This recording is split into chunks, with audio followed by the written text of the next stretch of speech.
I don't see my work as political in some ways and I do in others. I think that there is a huge disparity in Los Angeles, as there is in the U.S. in general, between the wealthy and the not so wealthy, the haves and the have-nots. And so in many of the areas in which I photograph are areas where there are the have-nots. And those are the vast areas of Los Angeles. The places like Pacific Palisades and Santa Monica and Beverly Hills, those kinds of areas are actually a very, very tiny part of Los Angeles. Many people think of those areas when they think of Los Angeles, but in fact they represent a very, very small percentage of what Los Angeles is.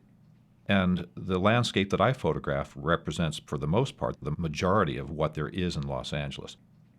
Los Angeles is huge. It spreads over a vast area, and almost all of it looks the way my photographs look. So in that way, the work is somewhat political. I don't go out purposefully to make political photographs.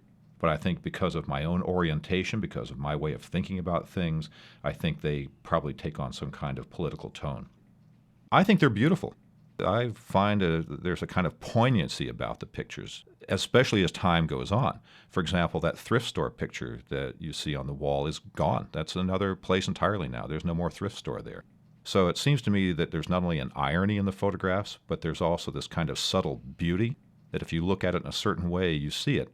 Most people don't, I think. Most people would drive down the street and think, this is a pretty ugly part of town. But I don't see it that way.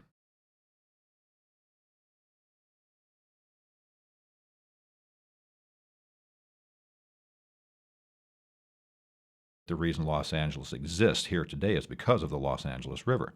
When the first European settlers came to this area, they found that the Indians were living all along the banks of the river, and that was their sustenance. They fished there, they caught game, they used the water for crops, all of that sort of thing.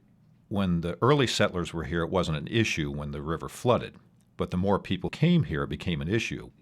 On several occasions, the river overran its banks and caused huge swaths of destruction. And finally, in 1938, the decision was made by the Corps of Engineers to encase that river in concrete. And it's been very successful. The river does not overflow and cause damage anymore. But it's not really a river anymore. That's what most people don't understand about the LA River. It used to be a river. Essentially, it was exploited to extinction.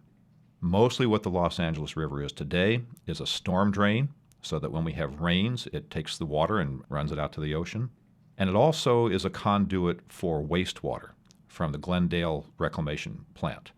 And so when you see water in the river today, you're either looking at storm water or treated wastewater. I like the river just the way it is, frankly. It does what it's supposed to do, and maybe it's not very pretty, but it's a functional river. I mean, it's a functional storm drain and wastewater conduit now.